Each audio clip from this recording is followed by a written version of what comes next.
This is my 11th year in business, and I used to work, I've always been in the automotive industry, and I was working as an insurance adjuster for Progressive Insurance for 10 years. And on my 10th year, I felt like I reached the ceiling.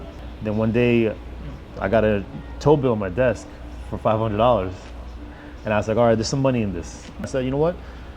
Why not?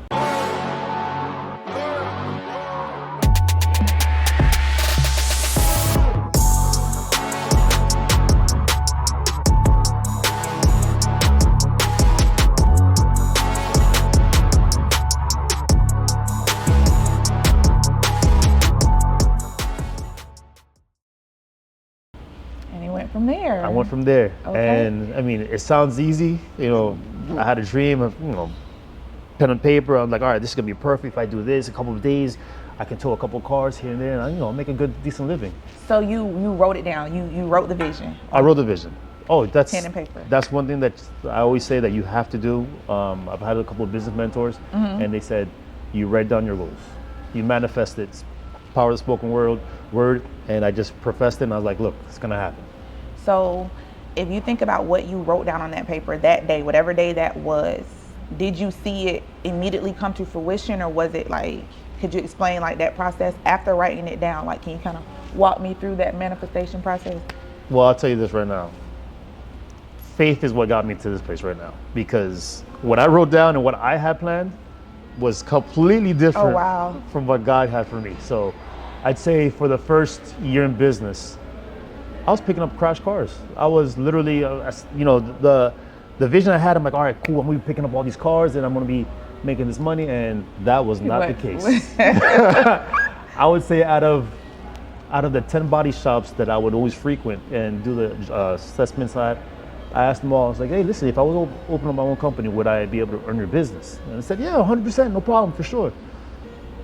When I came over and said, hey, listen, I got my own company, let's go. They're like, oh, well, I got my own guy now, so I can't do it. So I'd say out of those 10 guys, 2 of them gave me the business. Wow. Yeah, so like I said, everything looks good on paper, but when it actually happens, so started doing it for a year. I'm picking up crash cars. I'm on the side of the road. I'm on if anybody knows about, North Miami, is a background, I'm Haitian. So I'm up here picking up, I'm like, hey, Haitian poppies, Cuban poppies, like, what's up? What do you got? They're like, oh, I said, look, I'll take you up the road for 60. He's like, all I got is 40. I'm like, let's run it, let's go. So you literally was just like driving around, just. Yeah, I was what they call a pirate. I was just on the road, just stopping anybody. You need help? Let me get you. Let me take. Whoa. Talk about humble beginnings. That is. Yeah, it was tough. Wow. tough. Wow. How long was that process until you finally started to see like the plan itself? Well, I'll tell you right now, it was like literally a year. I had a friend of mine. Approached him and said, listen, put me down. I mean, I know you know all these people. Put me down. He's like, hold on, let me see what I can do for you. Then one day, I had a driver, just to let you know. So okay, let's rewind a little bit. Go back. Give me everything. All right, so let's rewind. I came up. I said, I'm gonna go buy this truck. I cashed in my 401k. I went and bought a truck. Boom. When I went to go buy the truck, the salesman was like, you want to drive this truck? I was like, nah. What am I gonna do it for? I'm gonna be a boss. I'm gonna get somebody else to drive it. So I never test drove the truck at all. I just bought the truck. All right, I'll take this one. He's like, nah, I don't want you to get this one. I want you to get the other one. I was like, why not? So at that point, I felt like he's trying to sell me on something. Yeah. I said, I want this one. He's like, I don't know, man. There's something about you. He's like, this truck's not for you. I said, all right, cool. I said, look, I'll take this truck if you give it to me at the same price. Because the truck that he wanted to try to sell me was a lot more. It was like $5,000 more. He's like, look, I'm gonna work something out because I like you. I know you're just starting out. Let me go ahead and do this. Now, let me rewind it a little bit more now. Before I went to go buy the truck, I went to 3 different other locations. They walked in the first location. I'm not gonna try to badmouth anybody or whatever, but I went to one spot in particular, and I said to this person, look, everybody in the industry told me to come see you. He's all right. Took me out, took me for a spin in the parking lot, showed me a couple of trucks. We went back to his office. So he's like, how you want to buy this truck? I said, cash. He's like, the best I can do is take $500 off rip. I'm like, I said, I'm buying cash. He's like, yeah, $500 off. I was like, all right. well, thanks for your time. I appreciate it. I left. I'm driving down the road and I see this one person that came up, had a tow truck, brand new tow truck, said for sale. Called him up. He's like, man, just follow me up to my store up in Pompano. I'm in Miami. Okay. I'm like, Pompano? I've been to Pompano. I've had a tour around Pompano. Yeah, like right now you telling me, let's go to West Palm Beach. I'm like, that's no problem. I'll eat that up. I mean, I go to Orlando twice in one day. So, but before that, back in the day, I was like, oh, for me to leave Dade County to Broward, drive all over there. So I come up, I'm like, listen, I want to buy a truck. He showed me the trucks. He's like, all right, let's go sit down, let's go talk. He's like, how do you want to buy this truck? I said, cash. So we walk into the finance room. I had cargo pants. I'll never forget. So this is the special part. So I had cargo pants and walked into the finance office. I said, so the finance guy was like, how do you want to buy? How do I do it? He was like, how's your credit? I'm like, credit's great, but I'm not financing. I'm buying cash. He's like, so. People, whenever you think about like, oh, I'm gonna buy a car, I'm gonna buy cash. People always think, oh, I'm gonna put a down payment cash and so forth, whatever. But not just flat out. I was like, listen, I'm buying it straight out. That's it. Yeah, like I said, I cashed in the 401k and I was like, let's go get it. So he's like, cash. So he's kind of being kind of skeptical. And 11 years ago, I didn't look like this. I didn't have any grades. Okay. So I looked a lot younger. Okay. And he's like, okay, so I'm like, listen, I'm gonna buy a truck from you or from somebody, but I'm buying the truck today. Okay. Went into my pockets and I came out and gave him the $30 off cash right there. He's like, what are you doing? Not right here, not like this. Yeah. And then from then on, we had a good relationship with them and so forth. And I bought a couple of trucks from them and so forth. So that's it. Your first truck, was it a flatbed? It was a flatbed. It was, her name was Betty. A flatbed named Betty? All my trucks have names. Yeah, we need to get into that. Okay, first of all, why the name Betty? Because she was red, white, and black, so she looked like Betty Boop. Okay, I can see that one. Yeah. And I have noticed you have a plethora of trucks. To me, they're all unique in their colors. Correct. Could you explain the process from going to the flatbed to, first of all, how many trucks do you have now? Right now, 10. 10 trucks. Yes. So my goal is to get one truck per year. One truck per year? One truck per year. Because I want to make sure I can sustain that growth. So, I mean, you can go out there and buy a whole bunch of trucks all you want, but if you don't have the business for it, you're just setting yourself up for failure. So, I know for a fact, every year, that's my growth, that's my goal. So that's the trajectory your business is on right now. Every year, you're going to have the business to maintain and retain customers for a truck per year. Correct, because every year, thank God, my business grows every single year. So with the 10 trucks, how many other drivers do you have? So 10 trucks, 9 drivers. 10 trucks, 9 drivers. You're the 10th? I'm the 10th. Like I tell myself, the floater. I go from time to time. So if anybody's listening, I might be looking for a driver. So just let you know. Okay, all right. Putting that out there. Anybody that's listening. 10 trucks. Are all your trucks, the designs different for each truck, or? Yes, they are different. You'll notice that some of them have, different colors. The logo will always have the P, but it'll be a different pattern. And what I try to do here is the reason why all the trucks have a name is because they come alive. You know what I'm saying? They have a particular unique characteristic. You remember all the names for all these trucks? Of course, because these trucks are like my babies. I want to hear. Let's go. Call them out. Because sometimes parents forget their kids' names. Sometimes. Yeah, that's true. So call them out. I want to hear. All right. So, let's start off with, we got Orange Crush, which everybody knows about Orange Crush. Okay. We've got Biggie. Biggie is the enclosed truck, which is, I would say it's a semi truck with a cover on it. Okay. I've got Venom. Venom, because the colors are black, white, and a little bit of hint of blue to it. Okay, Venom. All right. We've got Pac-Man. Why? Pac-Man because it opens up like a Pac-Man, and that's one with the windows. That's what everybody loves. As a matter of fact, that's the one that you transported. The key-winning car. The key-winning, but you transported 2 key-winning cars. Actually. Exactly. That's the thing that we're going on. That's the route we're taking. So whatever car I'm transporting, that car is winning.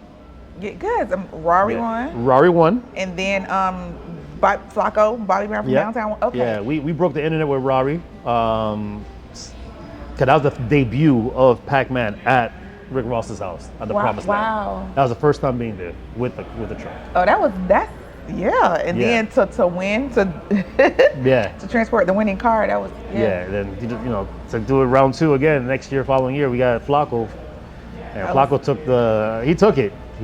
Yeah. So we got that. We have Pac-Man. Okay. We got the newest truck is Aura. She's beautiful. What's the name? Aura. Oh, the name itself. Okay. Yeah, because it just seemed fitting because right now we got that Aura farming. Yeah. So she's catching a lot of vibe. Punisher, because Punisher is murdered out, all black and orange. Okay. We have another truck called Scarface, black and white truck, international. But it had when we bought it, literally the first week we're driving the 95 northbound, and a piece of metal came flying from the southbound lane and hit the truck. Came out of nowhere. I'm talking about and then what it did here, it gave a scratch on the side, so it was named the Scarface from there. Okay. All right, we got Scarface. Okay. So we got Scarface. Okay, so I'm going down the line. We had Tiffany. Tiffany, that's the Tiffany blue one. Of course. Okay. Yeah, so we got Tiffany on that one. So how many trucks we got right there? So. Hold on, how many we have? Like 6? I think we're like 6. Yeah, come on, finish naming your kids. All right, so we got 6. Okay, I'm going down the line. We got Scarface, Venom. What else do we have? You said Punisher.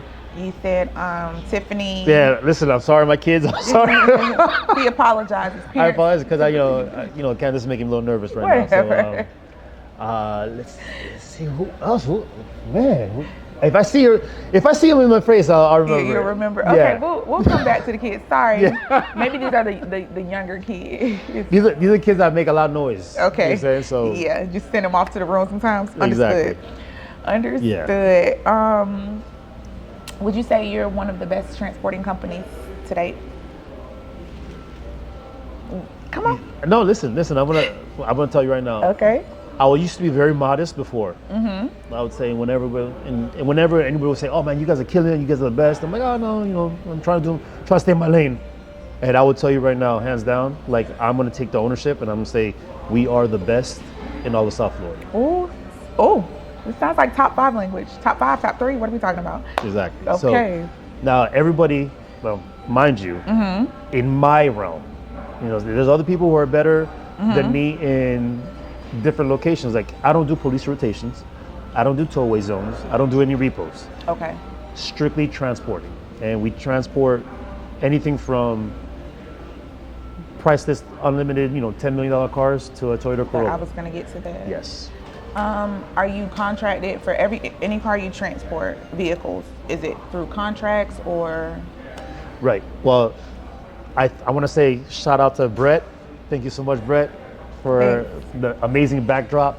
Brett Davis, the owner of Lamborghini Miami, which is the beautiful backdrop that you're seeing right now. Yes, exactly. Beautiful cars. They have their own trucks, but he's like, I'm their sister company.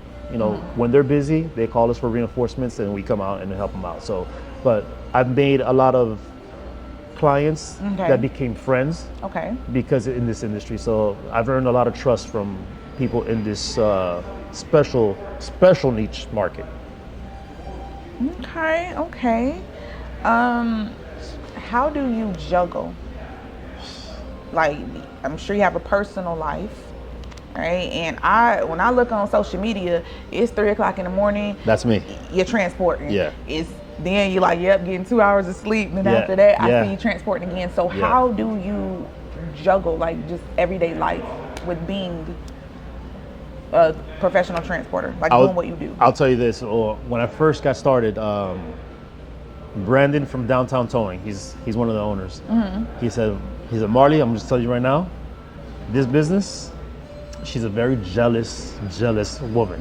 Okay. She wants all of your attention, and he wasn't lying.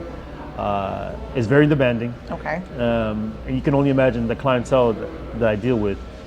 I deal with the 1%ers of the world, literally 1%. Wow. So. Oh wow. When they call, they want it done. There's no like, well, let me see what I can do, or I'm not available. That's unacceptable. And the way my you said work that's ethic, unacceptable. that's unacceptable. Okay. Yeah, my work ethic is I work as if tomorrow's not promised. So you got to take it when you can. Does that not have a toll on your body or your mental? For sure. I mean, you know, you look at a guy right now, like, you know, when I first started, I was 206 pounds, you know, saying muscular build, you know. Right now I'm like 190, you know, I've got 2 herniated discs, you know. So yeah, you know, lower back problems and so forth, but hey, the show must go on.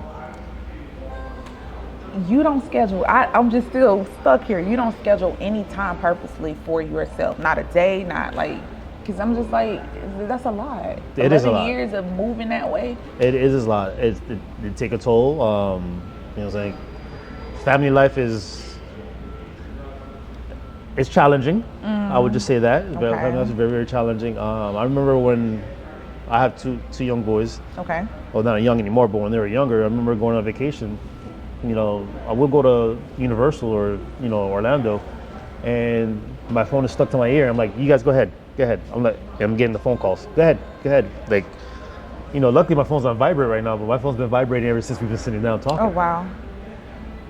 So, but luckily I've got a good team, a good family support system. Okay. And that's what made it happen, because in actuality, I am building this for the family. I'm building it for a legacy. I'm building it for absolutely.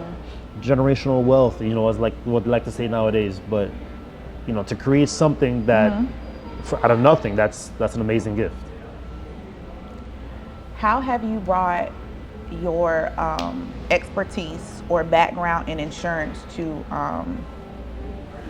your business now? Okay. Being an adjuster, I know what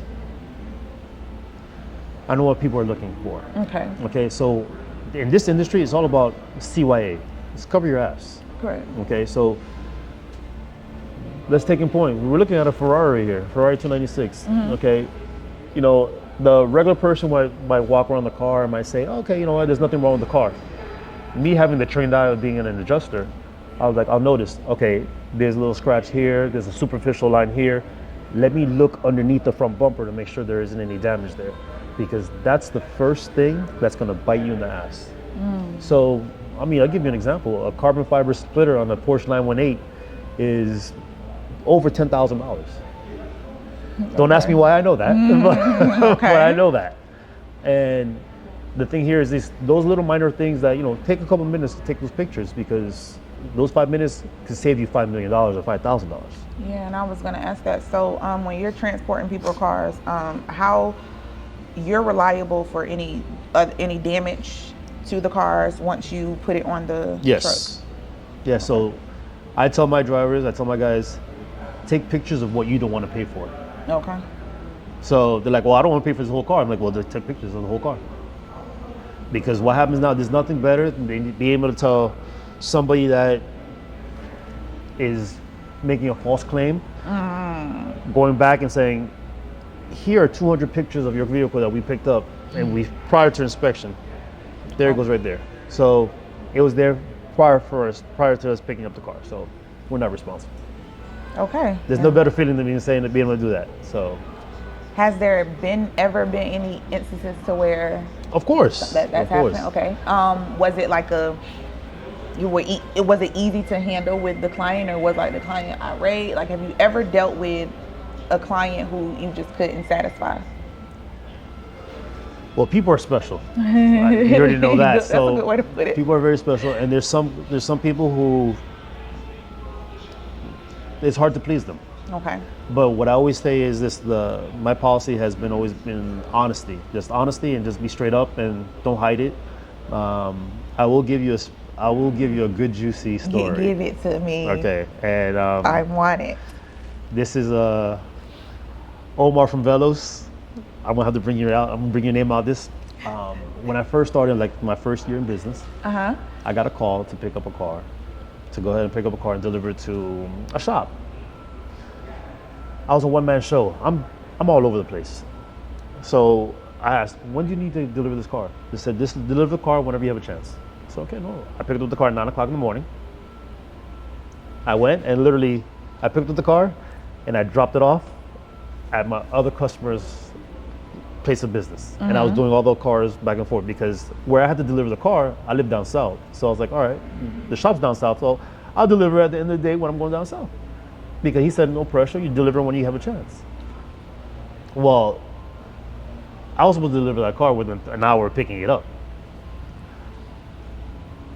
Omar starts calling me. Hey, you picked up a car earlier this morning. Where is it? I'm like, oh, it's, oh yeah, I picked up the car, but I had to do another job, and I started lying. Okay. I started lying. So then it's, I'd say probably it's like maybe 1 in the afternoon at this point. I picked up the car at 9 o'clock in the morning. Oh my goodness. So definitely not within that. Oh, no. So he's blowing up my phone, and I'm giving him every story. I'm like, oh, there's traffic. I'm stuck in the rain. I'm stuck in traffic. There's a rainstorm. Oh my God, I just got pulled over, flat tire. I'm using every single. Oh my gosh, Marley, now come on. Yeah, it got to a point that he came up. He said, "Listen, man, tell me the truth." And I said, "All right, man, I gotta come clean. I'm nowhere near you." I said, "I'm on the turnpike." His exit was the Southwest 120th exit. I was on Bird Road. I was nowhere near him. And I came up, I said, man, listen, I got to come clean. I'm telling you the truth.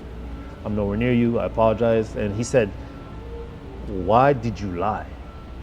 Yeah, why did you lie? Because I didn't think I thought I could have played off, honestly. I get there, I deliver the car. It was quiet. Pins and needles. I mean, everybody's there. The owner of the car was waiting. He's been waiting there in Omar's face the whole 3-4 hours. Everybody's there. And I never met Omar before, so I saw a friend of mine that was working with him. I said, hey, who's the owner of Velos? He's like, that's Omar. So the first thing I did, I said, Omar, listen, I'm Marley Paul. I'm the owner of Professional Auto Transport, and what I did today was completely unprofessional. Okay. And I'm very, very sorry about Accountability, this. Okay. Yeah. Just want to let you know that for what it's worth, this toe's on me. Okay. He says, well, you already got paid for it. They already gave you a check. Oh. I said, I already tore that check up. He's like, and he looked at me, he's like, look, just be honest, tell the truth. I was like, you're right. What I did was completely against what I stand for. And I said, look, I apologize, I'm really, really sorry. He's like, you know what, something tells me that you're telling me the truth. I'm gonna use you though. In my head, I'm like, okay, this guy's gotta call me after what kind of impression did I leave on him? I drove off. 10 minutes later, he calls me. He's like, hey, did you really rip up that check? I said, yeah, I've got it checked. I've got the picture of it right here. And I've got a picture of the phone. I keep that picture in my phone to remind me. You. Always. I sent him that picture, and literally a week later, he's like, look, I'm gonna call you for a job. And he called me. He's like, hey, it's Omar. What's up? He's like, what time will we be here? I said, I'll be here at this time. And truthfully, this time. Yes. And we've been together. Well, we've been doing business together for the past 10 years. So the fact you took accountability led to a great business relationship. Correct. But I do want to ask you this because you mentioned it earlier. You're of Haitian descent. You're Haitian. Yes. How is that in this industry? Because just for me looking outside in, you already know. I assume you're the minority. Yes, I am. So how do you deal with that? Like, what comes with that? I don't want to put the words in your mouth. No, you're not. Well, we're all thinking it. Mm-hmm. But this is definitely a predominantly Hispanic, other than Haitian or African American based business, or everybody in this industry is other than you're not expecting this. Right. And I knew that coming in, so purposefully, if you look at my social media page, it's clean. Mm-hmm. You don't see pictures of me because what I wanted to do is I want to promote the business, not me. So, and the thing here is this: unfortunately, we are in America, and some people are very particular about who comes to their house and who's picking up their cars and who they're doing business with. So I just chose, listen, I'm here to provide a service. There is no race, there is no color. All it is just a service. So, for a while, some of my customers were like, I'm gonna take a video. So they want to be paparazzi. They want to be some way to put. I'm like, listen, I'm trying to hide from the camera. You know, I want to do that. What was the because it was a thing. Okay. Because nobody knew who I was. Okay. Like this guy's secret. Yes. Okay. Mysterious. A lot of times they thought my drivers were the owners of the company because they never saw me. And until recently, like thanks to Instagram, like I got that blue check. I had to put my face on there. I know that's like verified. Verified.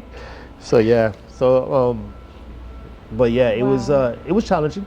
I'm not gonna lie, it was challenging because you never know what to expect. But now, thankfully, it doesn't matter anymore because the service I provide, it speaks for itself. You know that once you call professional, it doesn't matter. The person could be black, white, yellow, green. You're gonna get professional service no matter what. So that's how it is now. But have you ever, and if you don't have to go into detail if you don't want, have you ever dealt with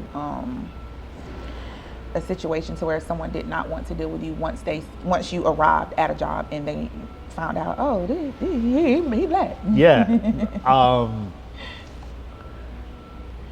Yes and no. I had one little bit pushback. They were like, all right, so I catfish people a lot on the phone. How so? Because my voice. Okay, yeah. So, one, they say I don't have a Haitian accent. I'm originally from New York, so I don't really have my New York accent. I don't have the Florida twang or slang. Right, yeah, okay. Exactly. So, I like to think I'm well spoken.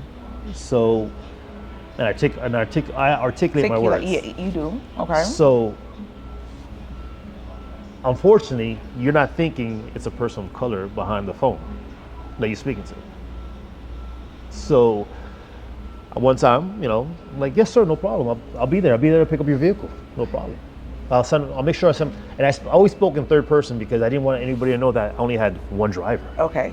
So I'll send my driver over there. No, not a problem. He'll be there shortly. I show up. And they're like, great, no problem. It's like, oh, okay. It's you. They're like, so my name is Marley Paul, typical Haitian name. Yeah. Got two first names. So on the phone, I'm Paul. In person, I'm Marley. So when I arrived on the scene, hey, I'm Marley. How you doing? On the phone, I'm Paul. Okay. So a customer comes up and says, Paul, there's a gentleman here that's picking up my car. Marley. His name is Marley. Is he one of your guys? I said, yes. Oh, yeah. He's one of my best guys. No worries. He's one of my best guys. He's like, you sure? I already knew why. Yeah. Because, he wasn't expecting that. So I picked up the vehicle, no problem. Customer comes up and says, you know what, Marley, I'm going to tell your boss you did a great job. I'm going to tell him. Yeah, thanks. I'm going to tell him to give you a raise because you did a great job.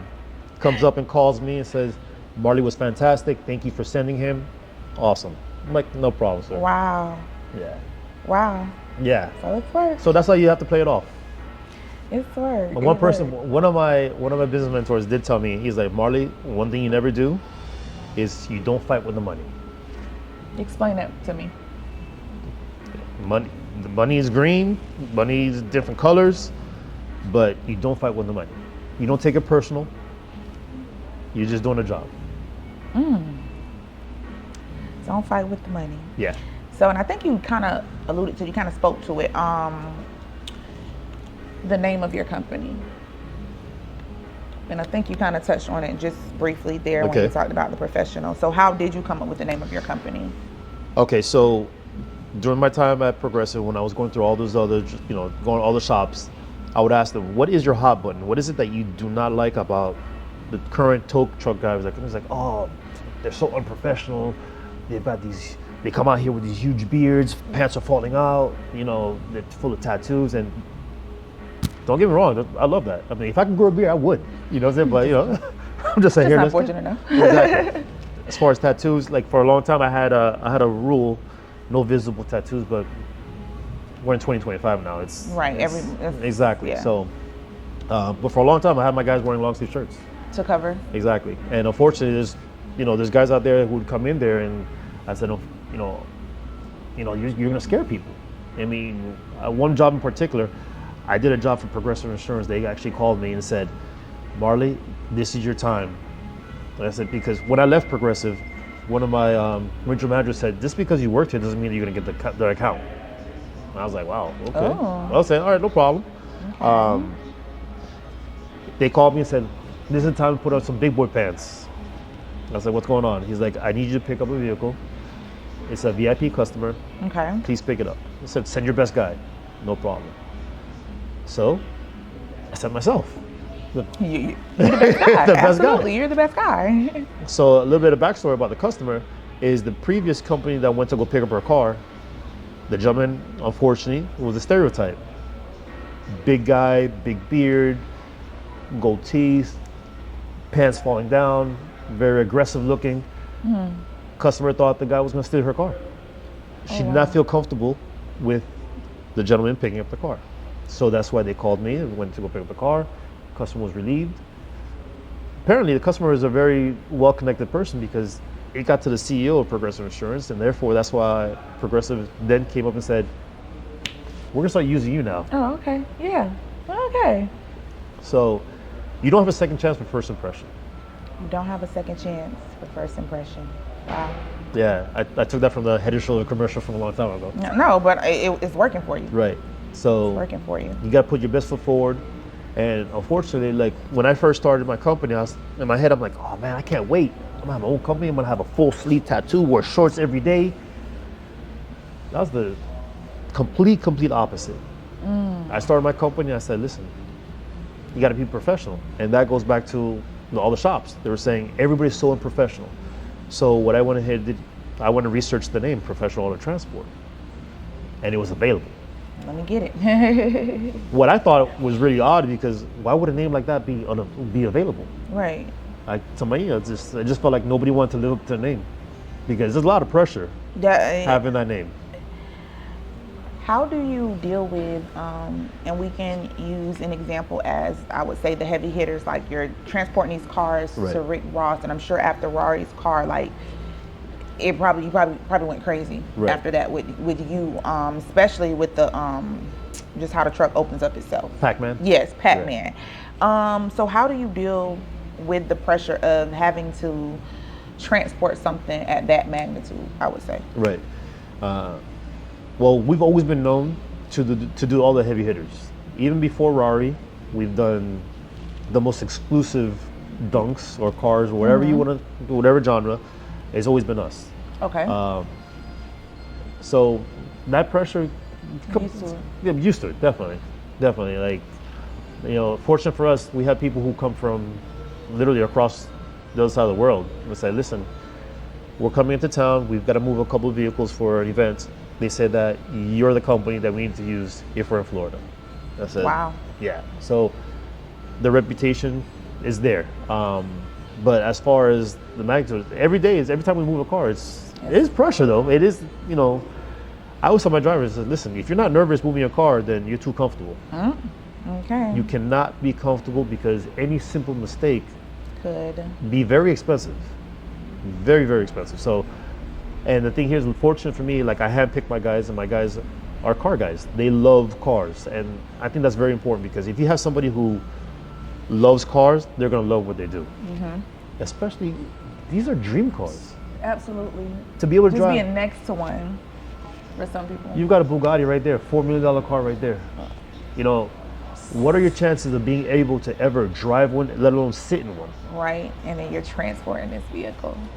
So yeah. So like I said, from a Bugatti to $1 million dunk, you know what I'm saying? Like Flacco's car, it's, no matter what it is, it's still gonna be pressure. You still have to come up and be on your A game, make sure that you're doing everything correctly.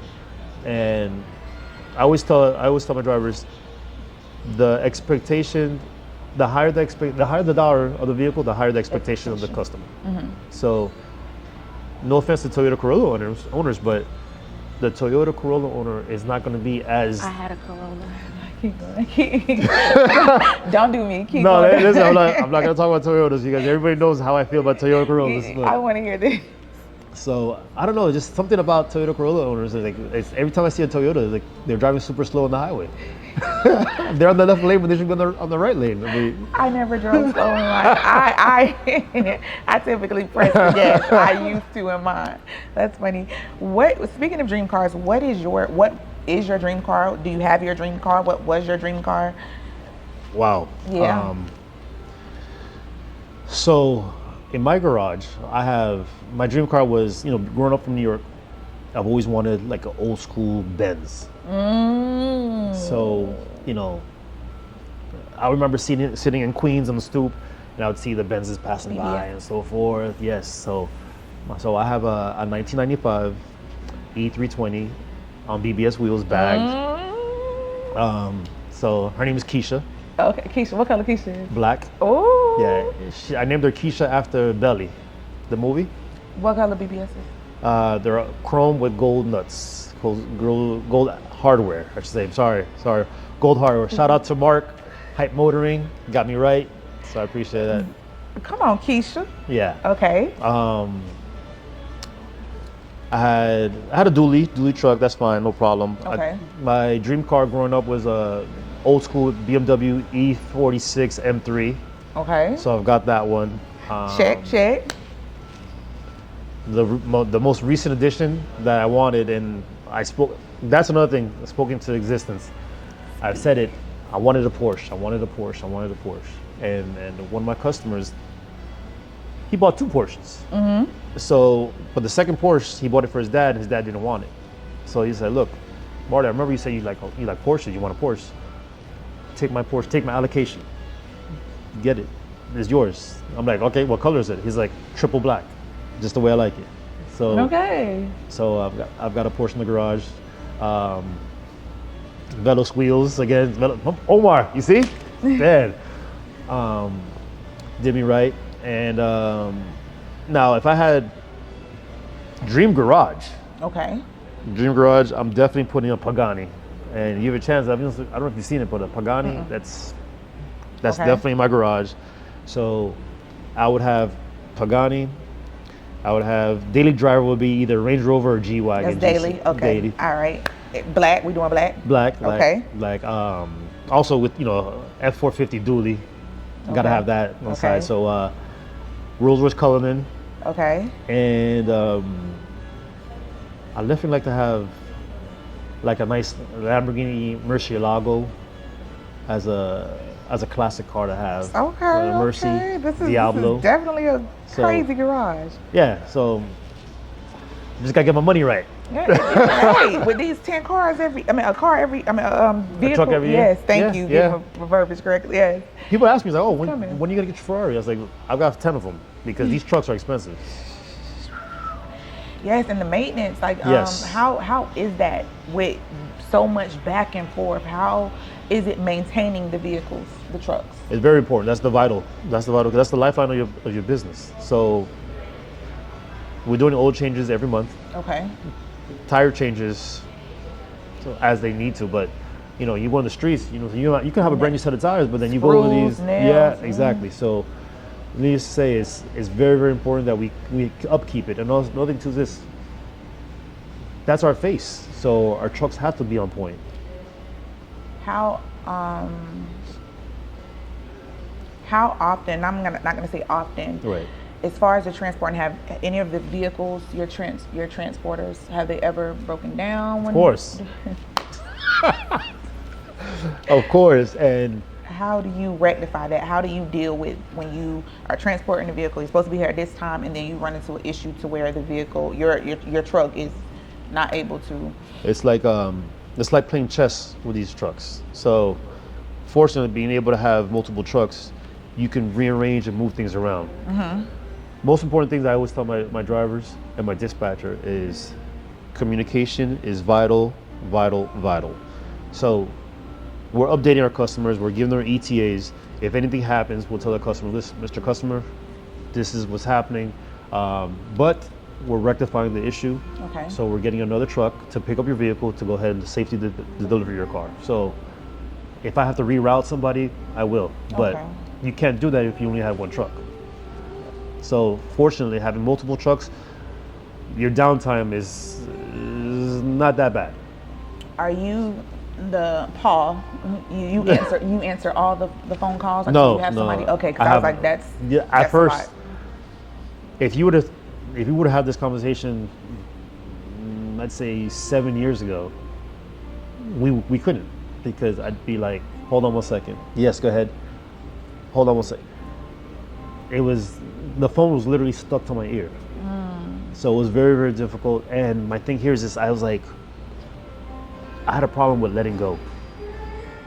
Like, I wanted to control it all. I wanted to make sure. Delegating and trusting in people. Yeah.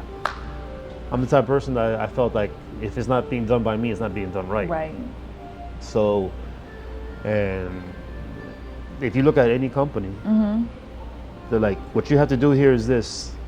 I know you want to keep all the money, but you got you got to delegate so you can go ahead and make more money. Correct.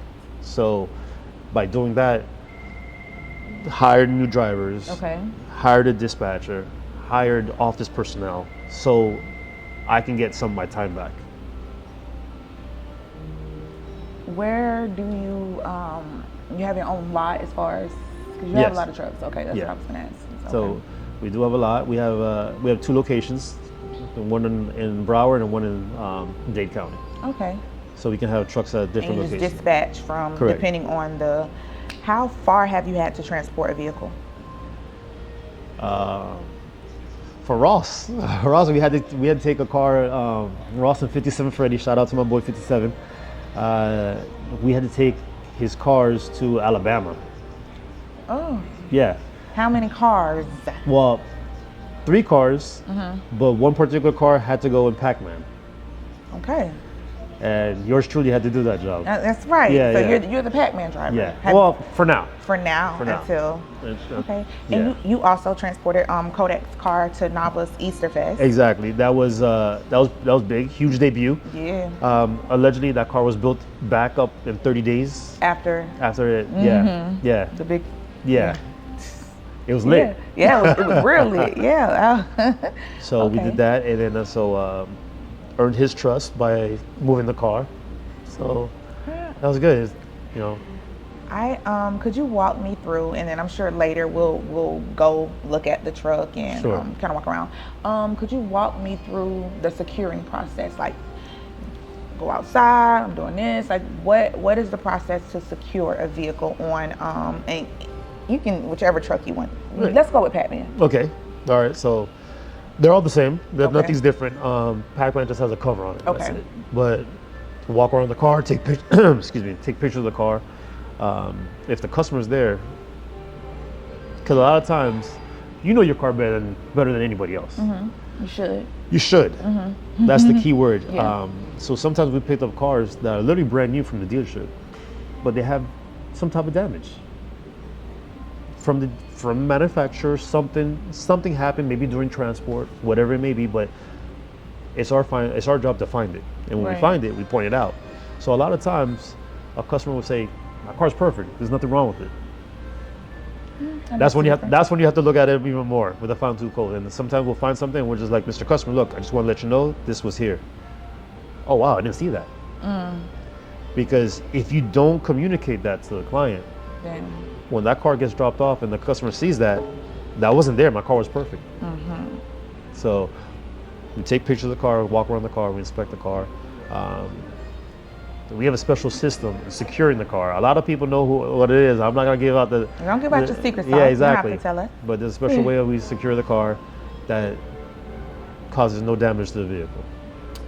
So secret sauce. So all I can say is to the other companies who are listening in, reinvest in your business. You said reinvest? Yes. Reinvest in that business, because spend the money on your equipment. The equipment is going to help you make more money. That's some good advice. Yeah. Reinvest in your business. This is my tow license number. I don't even know what it is, but it was 6,000 something. So that means to tell me that before me there were 6,000 tow companies out there. Wow. There's enough business for everybody out there. Just I stay in my own lane. That's how I do it. And that's why I get along with everybody else, because I'm not too worried about your customer. You know what I'm saying? I'm not worried about this because I'm on my own lane. It's the true meaning of saying mind your own business. That's what it is. You take care of your own business, and that's all that's gonna matter. So, but there's enough business for everybody out there. We can all eat. I mean, some of us are in the same niche, and we share the same customers. But you know, there's no need to fight over them. The customers are gonna choose who they want to go with. Okay. Where do you see your company going? And because you're a man of vision, where do you see your company going? I say in the next 3 years. Like, where do you want it to go? Statewide, nationwide. Nationwide. So what does that look like? That looks like having a couple of semi trucks and doing hard siding clothes, going back and forth from east to west or north to south, or whichever it is. But there's a big demand on that. A lot of my clients have specifically requested that we take cars out of the state for them, and that's where I see it. I see it there. The fleet's going to be a lot bigger. So in 3 years, I love it. Yeah, fleet's going to be a bit different. You better get you some names because you still left out some of your children's names. So I need you to make sure. Well, we could go on Instagram. We can just look at them and be like, all right, which truck is this one? We can, all right, no problem. And that'll help you once you. It'll jog my memory a little bit. All right, understood. So do you already have the names lined up, or you get the? Once the truck gets branded.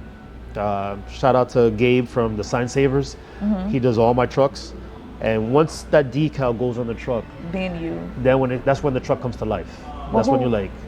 Who is the creative genius behind the colors, the schemes, Okay, that would be I.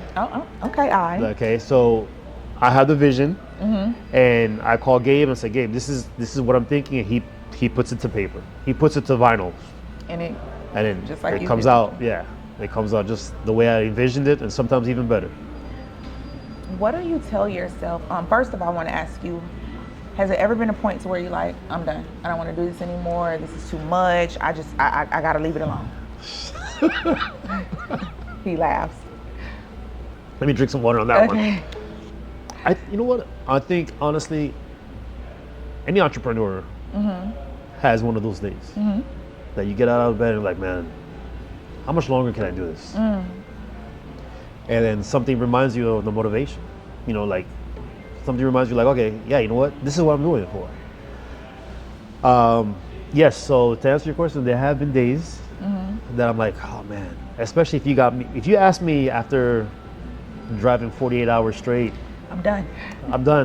I said, I don't want to hear this phone. I'm gonna put this phone on vibrate. I don't care. But I remember that I'm dealing with a lot of lives. And what I mean by lives, like, I'm responsible for all my drivers' families. Their livelihoods at this point. So, you know, my family and the people around me, like, you know, a lot of people depend on me. Okay. So this is, you know, I carry a lot on my shoulders, but that's what keeps me going. I love that. Speaking of that, I have something for you. So, oh boy. Wait, Breezy, can you? Oh boy. Can you the two things? Hold on one second. Because I'm just like, you say so much. Let me see. Yeah. Oh man, you should. And then the one up there I put on the table. Thank you. I feel bad, huh? Okay, no. This is what I do. So you can open that one. This is not wrapped or anything. So you can just okay, and this is for you. I figured you could probably use. Oh yeah, I could definitely use that. Yeah, I definitely use that. Thank you so much for that. Yeah, you're welcome. And then that's just like, you can open it and then I'll explain. Okay. Like, this is what I do when I open it. Okay. But yes, massage holder. Okay, yeah. All right. So okay. I figured you could take a moment to. Yeah, sore most. Yeah, I could definitely use the handles and stuff that you could use. One you can like rub on. Yeah. I think that's the little ball. Yeah. Oh, thank you. Yeah, I'm like, yeah. Thank you so much. I appreciate that. You're very welcome. Thank you so much. Thank you. Very welcome. Make sure I put this to good use. Yes. Definitely. Okay, let me put this up. Oh yeah, and it's organic and natural. I appreciate that. You're very welcome. Yeah. I figured that was the perfect time to yeah, talk about how tired you are and because you know all the stress and strain and you're carrying the weight of the world on your shoulders. Literally, I feel like that sometimes. Yeah. I do. So, and I figured, and then all the questions about you don't really purposefully take time out to recoup, rejuvenate. Yeah. So I figured that would be. No, thank you. Like, it reminds me all the time. Like, I need to take time. It's very important. Like, most important. The only thing I would say there is, building a business, building an empire, legacy, whatever it is going to take a lot. Like, you don't think like Enzo Ferrari when he built this company, like, or everybody likes to use the Ford when he built. Everybody likes to use that. He's sick of hearing it. Yeah, listen, I love my Ford trucks. Okay, not to say that, but everybody is going to remember the great grandfather. Oh, how'd you get so successful? How'd your family have all this? Is because my great grandfather, such and such Ford, or such and such Mr. Ferrari. So, in my family, I'm the go-to guy. Like, I learned a lot from my parents. My dad's an entrepreneur. We had a Haitian family, business. Unfortunately, with what's going on in Haiti, it's not the same anymore. Absolutely. So, getting that work ethic, having my dad was a military background, so he raised me with that tough love. Growing up, having that work ethic instilled in me, so I have no choice but to do what I do. And my thing here is, I want to be that guy. I want to be great grandfather Marley that did this for us. So, that's my motivation. I don't know if it's being selfish or not, but that's... No, because you have everybody else in mind.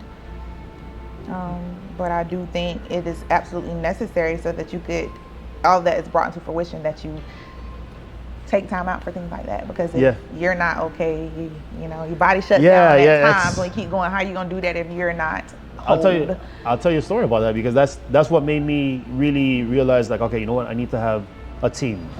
Because Freddie and I were talking about that too. It's like, and because he was talking with Ross, and it's about having the right team players on your team, because there's no I in team, and you've got to have people watching your six. You know what I'm saying? Like, all right, if you're doing something and you lack in that, somebody else on your team can come up and help you or do better, and then you can come and delegate. It's like, all right, you know what, you've got that taken care of, you got that department taken care of. I had bad sushi one time. I'm talking about like bad sushi, to the point that I had food poisoning and I was in the hospital. I was in the hospital for 2 days. My business completely stopped those 2 days. Because of me. And that was an eye-opener for me, because I'm like, wow, if I'm not in the picture, everybody else is gonna suffer. So that's why I came up with, like, you know what, let me get a team. I got a dispatcher, started getting more drivers to make sure that in a situation that ever happened, the business continues to go without me. I'm glad. Not that you got food poisoning, but you had that eye opener, because sometimes, and like I hear and I saw on social media where the lady said she was going home to take a nap. She runs a restaurant and she never woke up from the nap. So it's just I'm like, you have to be okay in order for you to continue building that legacy or have things in place, because if you're not good, then because I'm not gonna lie, I think I'm invincible. I think I'm like, I'm not gonna say my age, whatever, you know what I'm saying, but I'm up there. Okay, Mr. All right. So, but, I'm thinking, like, I'm like, all right, I'm considered Unc if you had to come up and, but I feel like I'm a YN because, like, the energy that I have, because I can keep going. Yeah. I love that. If you could give any advice to just an entrepreneur, a business owner just starting off, what would it be? Build a big dream. Okay. Write down your goals. Physically write down the goals. Physically, because you've got to look at it every day. You've got to look at it. You got to be like, this is what I'm doing. This is what I'm doing. And it's your work ethic. Your work ethic is vital, because the consistency and persistency is going to go ahead and get you over some of those bad days and those humps that you run into, because Look, I have a friend of mine who encountered opened a business, and in the first week of business, truck broke down. $10,000 to fix it. That can bankrupt any company, especially starting off. That's your life savings. But I asked him, what's your next step? What's your next move? He's like, figure it out, keep going. And I was like, that's it. So you've got to come up and just, those days of working hard, and yes, we do have to work hard, but just work smarter. But definitely the most important thing here is work, because it's not going to come to you. Work. Yeah. So I've enjoyed this sit down. I have too. And I just have to come and say, what? Candace, you're the first person, like in my 11 years of doing this, you're the first person that actually wanted to take the time out to actually find out what my story is. Yeah. And I appreciate that. So thank you for reaching out to me. No, you're very welcome. I'm like, okay, yeah, I got to figure out. Yeah, I got to figure him out for sure. Thank you. Thank you for sitting down with me. I definitely appreciate it. And I'm sure the audience is going to appreciate the insight, because I'm positive we're going to hear so much more about professional auto transport and recovery. I will tell you this. Sorry to cut you off. No, it's okay. The one big break. That's the main question that I was waiting for you to ask.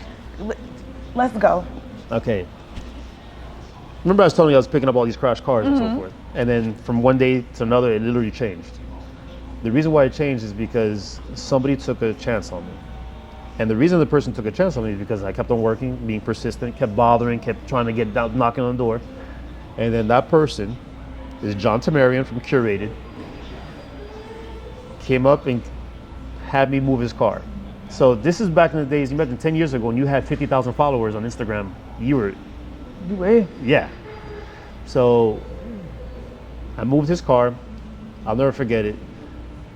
It was his Ferrari. He called me, hey, I need you to move my car. I said, okay, what is it? It's a Ferrari. I was like, all right, no problem. When I got to his place, he forgot to tell me that it was the very last Ferrari ever made, Ferrari Enzo, the last one. And it was $2.5 million at that time. And I was like, why'd you tell me that? I was like, my insurance ain't even gonna cover that. I moved the car for him, and I'm not paying attention. And one thing I will always tell you, they're always watching. People are always watching. So whatever you do, make sure you're doing it right every single time, because someone's always watching. So I'm delivering the car. He snaps a picture of the Enzo on Betty. And he goes on his Instagram, social media platform. He says, the only person I trust with my $2.5 million Enzo is Marley from Professional. Wow. When he did that, that opened up the floodgates. Because everybody in his network trusts him and his word. So they were like, if you can move John's cars, you can use my cars. Wow. And literally and I tell people, like, if you're ever bored in the bathroom, sitting there, scrolling, whatever, you want to come up and go to my Instagram. You can go all the way down. Instagram is professional_auto transport. Go all the way down to the beginning, and you'll see that I was doing crash cars, and literally from one day to another, it's exotics. And it was from that day on. That was your big break. That was my big break.